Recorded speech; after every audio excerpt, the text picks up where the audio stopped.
মধ্যপ্রাচ্যে উত্তেজনার বারদ আরও বাড়াতে যাচ্ছে যুক্তরাষ্ট্র। সম্প্রতি মার্কিন গণমাধ্যম বিবিএস নিউজ জানিয়েছে, যুক্তরাষ্ট্রের প্রেসিডেন্ট ডোনাল্ড ট্রাম্প ইসরায়েলের সঙ্গে যৌথভাবে ইরানের পারমাণবিক স্থাপনাগুলোর উপর হামলা চালানোর কথা গভীরভাবে বিবেচনা করছেন। যুক্তরাষ্ট্রভিত্তিক বিবিএসের প্রতিবেদনে বলা হয়েছে, এই হামলার লক্ষ্য হতে পারে ইরানের কুখ্যাত ফর্দো পারমাণবিক কেন্দ্র সহ একাধিক গুরুত্বপূর্ণ স্থাপনা।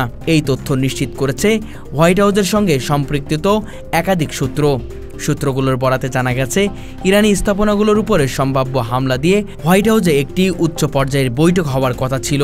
তবে ট্রাম্পের ঘনিষ্ঠ উপদেষ্টারা এখন এই সিদ্ধান্ত পূর্ণ ঐক্যমত্য পৌঁছাতে পারেনি।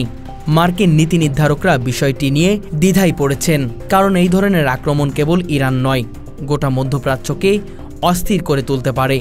বিশ্লেষকদের মতে, যদি এই পরিকল্পনা বাস্তবায়িত হয়, তাহলে তা 2003 সালের ইরাক যুদ্ধের পর যুক্তরাষ্ট্রের সবচেয়ে বিপজ্জনক সামরিক পদক্ষেপ হতে পারে।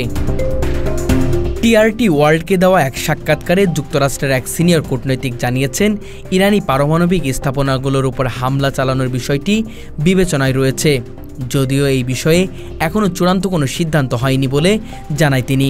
তার ভাষায়, আমরা বিষয়টি নিয়ে আলোচনা করছি, তবে চূড়ান্ত সিদ্ধান্ত হোয়াইট হাউস দিবে।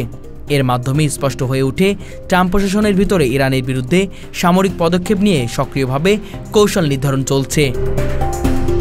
এদিকে মার্কিন প্রেসিডেন্ট ডোনাল্ড ট্রাম্প সামাজিক যোগাযোগ মাধ্যম ট্রুথ সোশ্যালে একাধিক পোস্টে ইরানের সর্বোচ্চ নেতা আয়াতুল্লাহ আলী খামেনিকে নিয়ে বিস্ফোরক মন্তব্য করেছেন। তিনি দাবি করেন, যুক্তরাষ্ট্র জানে খামেনি কোথায় অবস্থান করছে এবং চাইলে তাকে সহজে হত্যা করতে পারে। তবে ট্রাম্প লেখেন, তিনি সহজে লক্ষ্যবস্তু তবে নিরাপদ স্থানে আছেন, আমরা এখনই তাকে অপসারণ করব না। যদিও এর পরে ট্রাম্প হুঁশিয়ারি দিয়ে বলেন, আমরা চাই না বেসামরিকদের কিংবা মার্কিন সেনাদের লক্ষ্য করে ইরানে ক্ষেপণাস্ত্র ছড়ে, আমাদের ধৈর্যের বাঁধ ভেঙে যাচ্ছে।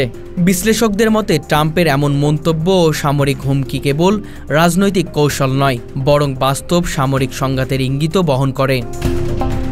ইরান ও যুক্তরাষ্ট্রের মধ্যে দীর্ঘদিন ধরে চলা উত্তেজনার মধ্যে ইসরায়েলের ভূমিকা আরও কেন্দ্রীয় হয়ে উঠেছে।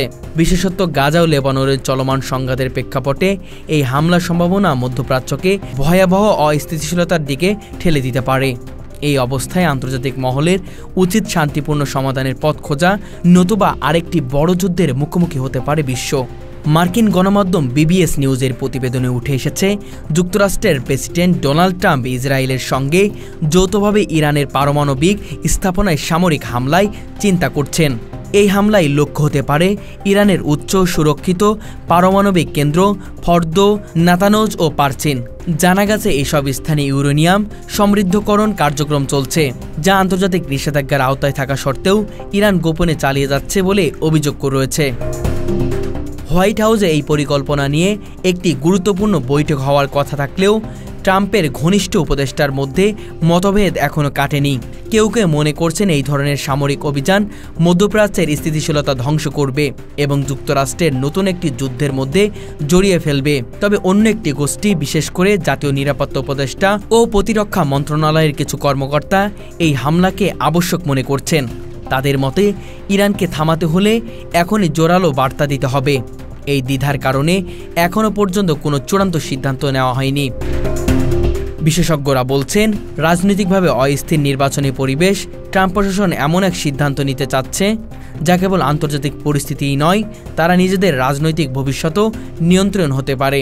ট্রাম্পের পরিকল্পনার সঙ্গে ইসরায়েলের সম্পৃক্ততা নতুন কিছু নয়। 2020 সালে ইসরায়েল ইরানের পারমাণবিক প্রকল্পে জড়িত বেশ কয়েকটি বিজ্ঞানীকে গুপ্ত হত্যা করেছে বলে অভিযোগ আছে।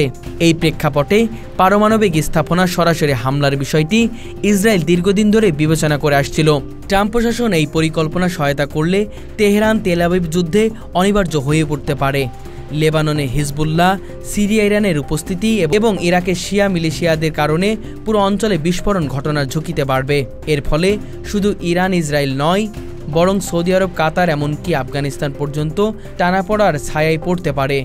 এই পরিস্থিতিতে আন্তর্জাতিক সম্প্রদায় উদ্বিগ্ন। জাতিসংঘ, ইউরোপীয় ইউনিয়ন, চীন বিষয়টি ঘনিষ্ঠভাবে পর্যবেক্ষণ করছে। বিশ্লেষকরা বলছেন, যদি এই হামলা হয় তাহলে সেটি হতে পারে একবিংশ শতাব্দীর সবচেয়ে বিপজ্জনক ভূ রাজনৈতিক সংঘাতের সূচনা। এতে বিশ্বজুড়ে তেল ও গ্যাসের বাজারে ভয়াবহ বিপর্যস্ত দেখা দিতে পারে। এই বাস্তবতায় আন্তর্জাতিক কূটনীতিবিদদের এখনই উদ্যোগী হয়ে পরিস্থিতি নিয়ন্ত্রণে আনার প্রয়োজন।